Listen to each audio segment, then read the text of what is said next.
ఎక్కడి నుంచి వచ్చారు? కూకట్పల్లి నుంచి. కూకట్పల్లి నుంచి. ఏమైంది? నాకు చెయ్యికి సర్జరీ చేయించుకున్నాను. అరుంధతి హాస్పిటల్కి నమస్కారం సార్. ఇక్కడ ట్రీట్మెంట్ మంచిగా ఇస్తారని మాకు తెలిసింది. మా పక్కన వేరే డాక్టర్ ఉంటారు, ఆయన అడ్రస్ ఇచ్చారు. పలానా హాస్పిటల్కి వెళ్ళండి, ట్రీట్మెంట్ మంచిగా ఇస్తారంటే ఆ అడ్రస్ పెట్టుకుని ఇక్కడికి వచ్చినాము సార్. ఈడొచ్చి ఇప్పుడు 5 రోజులు అయింది ఉన్నాము.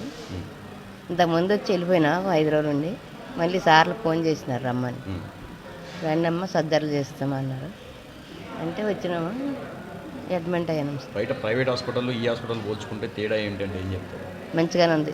బయట అంటే డబ్బులు పెట్టి చేయించుకోవాలి సార్. ఇక్కడ ఏదో ఫ్రీగా చేస్తారు, మంచిగా చేస్తారు సార్ అని తెలిసింది. భోజనం కూడా ఫ్రీయేనా? భోజనం కూడా ఫ్రీ ఇస్తారు, మందులు అన్నీ ఇస్తున్నారు. మరి వెళ్ళినప్పుడు రాసిస్తే కొనుక్కోవాలంట. మరి ఇప్పుడు బయట గవర్నమెంట్ హాస్పిటల్స్ కూడా ఉన్నాయి కదా చాలా. వెళ్ళినాం సార్, కానీ ఇక్కడ మంచిగా చూస్తున్నారు, మంచిగా ట్రీట్మెంట్ అన్నీ బాగుంటాయి, సర్జరీలు చేస్తారని అన్నారని ఇక్కడికి వచ్చినాం సార్. Okay, thank you. ఎక్కడి నుంచి వచ్చారు? మా రామంపేట, నిజాంపేట. నిజాంపేట. సో ఏమైంది? నడుము నొప్పి సార్. చూపించుకుంటే వచ్చిన. ఇక్కడ ఈ హాస్పిటల్ గురించి చెప్పమంటే ఏం చెప్తారు? అరుంధతి హాస్పిటల్ మంచిగా చూస్తారు అని చెప్తారు సార్. మంచిగా చూపెడతారు, మంచిగా చూస్తారు. 3 పూటలు భోజనం పెడతారు అని చెప్తారు. మంచిగానే చూస్తారు సార్.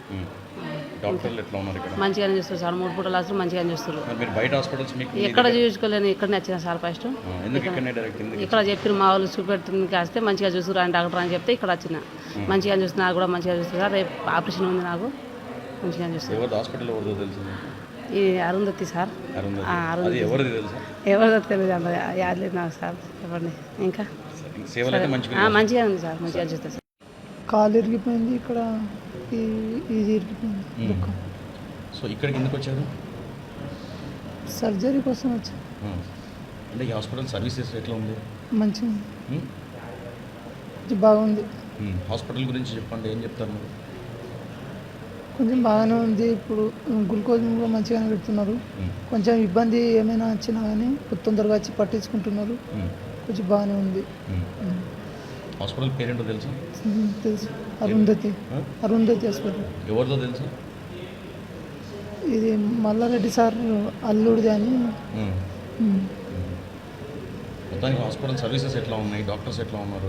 బాగానే ఉన్నారు. ఇప్పుడు కంటే పర్వాలేదు, మంచిగానే చేస్తున్నారు. ఏమైనా జర నొప్పి లేచినా కానీ పిలిచినా వస్తున్నారు తొందరగానే. ట్రీట్మెంట్ బాగానే జరుగుతుంది. జనగాం నుంచి వచ్చాను. జనగాం నుంచి. సో మీకు ఈ అరుంధతి హాస్పిటల్ గురించి మీకు ఏం తెలుసు? వేరే హాస్పిటల్లో మా ఫ్రెండ్ చేస్తారు, వాళ్ళు రిఫర్ చేశారు. ఇట్లా నేను వేరే 3 years బ్యాక్ నాకు యాక్సిడెంట్ అయింది. వేరే దగ్గర ప్రైవేట్గా అడ్మిట్ అవుదాం అనుకుంటే అంత డబ్బులు ఎందుకు పెట్టాడు, ఇక ఫ్రీగా చేస్తున్నారు ప్రైవేటే ఇంతకుముందు. కాకపోతే ఇప్పుడు గవర్నమెంట్ లెక్కల రాజశేఖర రెడ్డి గారు ఫ్రీగా సర్వీస్ చేస్తున్నారంటే వచ్చి కలిసి ఉదయ్ కుమార్ సార్ అని ఆ సార్ని కలిసిన తర్వాతకి ఓకే అని చెప్పేసి సార్ మాట్లాడిన తర్వాతకి నేను ఎట్లుంటుంది ఏందో చూద్దామని వచ్చిన. ఫస్ట్ డే చూసిన తర్వాత క్లారిటీగా ఓకే మంచిగా ఉందని చెప్పి జాయిన్ అయినా. అడ్మిట్ అయిన 1 dayకే సర్జరీ చేసేసారు. ట్రీట్మెంట్ కూడా బాగుంది, టైం టు టైం. సేమ్ అంతమంది ప్రైవేట్లో ప్లే చేసారు, సేమ్ అట్లనే సేలెన్స్ పెట్టి. ప్రైవేట్ హాస్పిటల్స్ అరుంధతి హాస్పిటల్స్ పోల్చుకుంటే మీకు ఏం డిఫరెన్స్ కనబడింది? దాంట్లో మనీ తీసుకుంటారు, దీంట్లో మనీ తీసుకుంటారు. సేమ్ ట్రీట్మెంట్ ఉంది అండ్ పేషెంట్స్ కూడా సేమ్ అట్లనే పట్టించుకుంటారు. సేమ్ యాజ్ ఇట్గా. సో హాస్పిటల్ ఎవరిదో తెలుసా? తెలుసు, రాజశేఖర రెడ్డి గారిని. Thank you.